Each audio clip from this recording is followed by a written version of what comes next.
everyone, JSD Cool here, and welcome to another episode of Coolcraft Season 7. In the last episode, I spent a decent chunk of it digging the trenches here for the World Eater project, and in the intro to this episode, I of course built the World Eater itself. That's the less impressive side. This is the more impressive side. Therefore, in this episode, we will hopefully get to running it. But there's a fair few things that we gotta do first. For one, these platforms that I'm standing on here, they gotta go. We gotta remove the old witch farm from the area. Set up the stopping points for the actual World Eater itself. And, you know, I feel like I'm forgetting something that I should do before that. Oh, well, if I forgot, it wasn't important. Alright, the platforms on the return side, I'll call it, have been removed. Now, we swap over to the other side, and I actually just remembered I actually have to put the TNT in, as I didn't do that before because I was afraid of a lightning strike. So let's put in the explosives first. Okay, I don't know what happened, but I was just standing here after placing a TNT, and it blew up. Did lightning strike me or something? So, I'm starting to wonder if I may have accidentally placed the TNT block against this redstone block, and that's maybe what caused the explosion? I mean, this pattern would kind of seem to suggest that. The reason why I say that is because on both either side of it, so like right here and right here, I placed the TNT block on top of the observer by accident. I don't know how I did that. I guess I'm ridiculously tired right now or something. But yeah, that would make a little bit of sense as to why this blew up. But anyhow, I fixed it. Thankfully, I had all the resources on me that I needed. Now let's get actually removing these platforms. Platforms have been removed apart from this one block, evidently. That's kind of embarrassing. Oh, 2 blocks. Even worse. But yeah, now that all the support platforms have been removed, it's time to, I guess, put in the stopping point marker things that I typically like to do. The auto stop points, or whatever the heck I'm calling these, I still can't really give it a concrete name. But anyhow, I put them in, and if you're wondering, yeah, it is just these pieces of cobblestone here. Basically what these do is they tell me exactly where I need to place the redstone block that would replace this one right here to end up stopping this, because what ends up happening with this is as the sweepers go out, they'll trigger this piston pushing this down, and then when they come back, they trigger this piston again, which causes all the flying machines to be pushed down and sent off again. By putting this redstone block here, obviously we prevent this observer from being able to pulse this piston downwards, so it kind of gets frozen here until we're ready to remove it. Now, I am going to go down to roughly around where Deep Slate starts and put a stop point there. That's where our initial stopping is going to be. I'm going to say around there, actually. But I can't just put it there. I actually have to go out a couple blocks because, obviously, let's get out the spyglass here. There's that block right there is not immediately next to this. I have to go out 2 blocks and then put that in. So, go out a couple blocks, and there we go. Now the World Eater will automatically stop once it gets to this redstone block.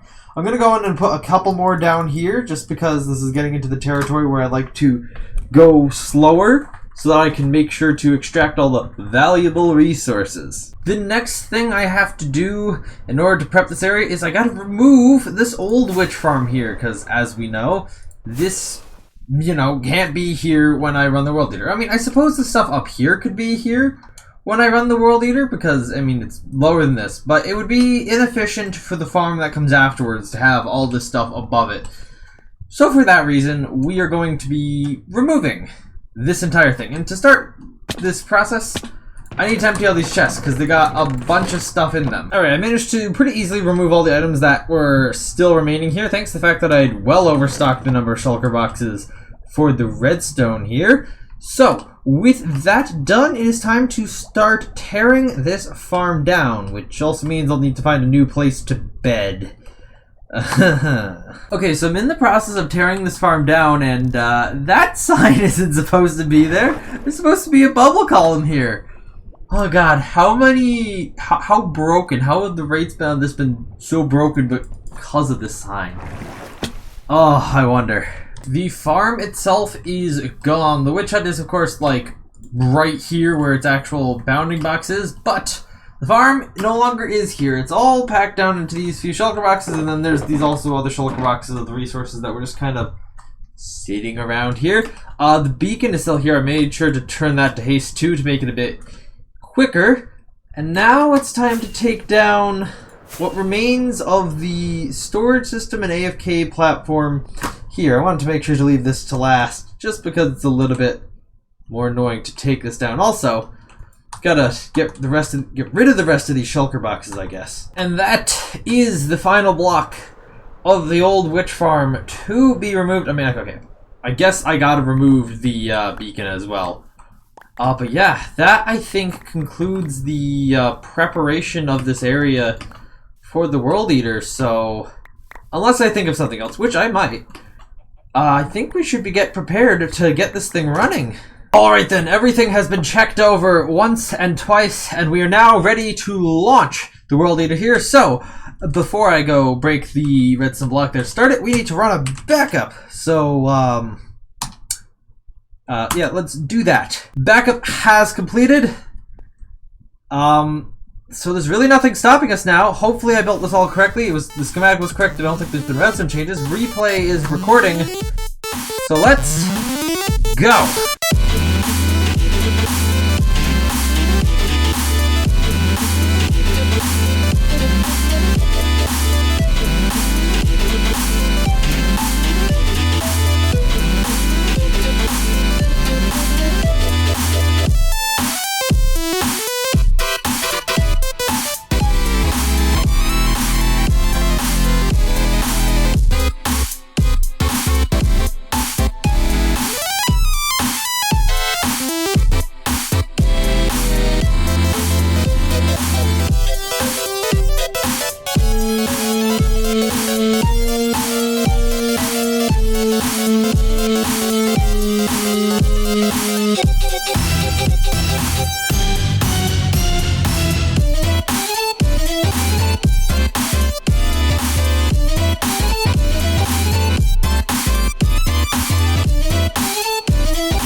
Alright, it has actually been a hot second since the time lapse. As you can tell, I'm well into the deep slate layers by now. Yeah, strangely enough, the time lapse there for the World Eater running was actually shorter than shorter length of time that it took to record than actually building the World Eater. So that's interesting. Anyhow, yeah, I am slowly making my way through these lower layers here, manually crawling over everything, looking for these usually shiny blue but currently pink magenta rocks here. It is finished! It took honestly a bit longer than I was expecting for some reason to go through the layer, or the lower layers where I was manually cherry picking all the diamonds out. I mean, obviously it's gonna take a while as I'm manually moving the whole thing down, like layer by layer until it, gets to the bottom here. But in doing that, I have acquired a fair number of diamond ores here. So let me find there is no good spot. What am I thinking? Right here is a good spot. So, this is the haul of diamonds that I got. That's over a shulker box. There was well over a shulker box of diamonds in this area that got blown up in the end. But yeah, that's pretty interesting. So anyhow, now that the actual World Eater has finished running, I might want to launch the TNT dupers, which are currently over there again, just to try to blow up some of the extra little blocks like this that exist. But yeah, now it's time to build the witch farm itself, because, mind you, this wasn't just to get a bunch of diamonds. That's a nice side effect. The purpose of this whole is to make a more efficient witch farm. So actually, before we build that farm, just gonna combine, or show the combination of all the diamonds that we just got with the diamonds I got from digging the trenches, which... Why does that seem like an annoyingly similar amount? Anyhow, regardless, that's a lot of diamonds now. I might do something with that in the future. Ah, damn it, it's starting to rain right as I'm going to tell you that the farm itself has been constructed here. It is fully functional, I believe. Wait, I think it's not turned on. Wait, did I ever actually put items in that hopper clock? Hang on a second. Yeah, okay, I did put some items in the hopper clock. So yeah, the farm is ready, but it doesn't have a storage system, which I guess is what I'm gonna have to do next. And I also have to think about, what am I doing for AFKing here? Storage has been installed, including crafter for redstone blocks and dispenser for overflow block things. Now, the happy gas was actually very useful in building this, so I didn't have to do weird scaffolding things off of this dirt pillar right here, which I should probably delete. But in addition to that, I probably should do something to fix this a little, or make this a little bit better. I think that I might actually want to make my AFK point, like, right here, because it's convenient. The witches will still spawn, and that also means you don't have to build anything else for AFKing. The big problem with that, though, is, if we get beyond this, this is the can spawn range. This red circle here is the despawn range, so aka the limit for which for where we have to be. Now, obviously, because it's the perimeter, the outside is this thing completely fits inside of the hole. That's the idea. But the bedrock here is where the problem is. Now, on the surface here, oh, it looks like it's just bedrock. It should be all good. You can't spawn on bedrock because of the nether roof. But actually, that's not quite how it is. There's little pieces of deep slate like that all throughout this area. And there are a couple solutions to this. I mean, obviously, we gotta somehow prevent spawning here. So we could manually go through, finding each exposed deep slate and mining it. That would take forever given the geometry of the terrain here. We could try to continue blowing it up by launching the TNT flying machines once again. Or we could figure out a way to basically flood this area so that there's just water and then nothing can spawn. I haven't decided which approach I want to take yet, but probably the easiest one would be launching these flying machines a few more times.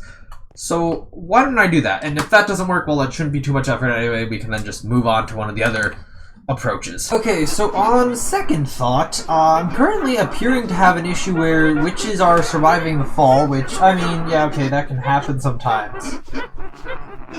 But the bigger issue is just how many of them are here, and then they're not despawning, which obviously, kills the rates of this farm. So I think I'm gonna put the project for doing stuff on the floor of this area on hold for now until I can figure out a better solution. Which means I might need to just revert to AFKing somewhere in the sky, as they might be a little bit too close to the AFK spot. Like, this blue sphere here is where they can start despawning. Obviously, they're more likely to despawn when they're farther away. I think this might actually be the entire mob cap here as well. So, yeah. I think I'm going to leave that there, and also, this episode's taking forever to produce for me, so I'm also going to leave this episode there. So I'm going to say thank you all for watching. Hope you've enjoyed. Please make sure to leave a like on the video and subscribe. Check out my game, which is linked in the description. And so on the next episode of Coolcraft Season 7. Bye!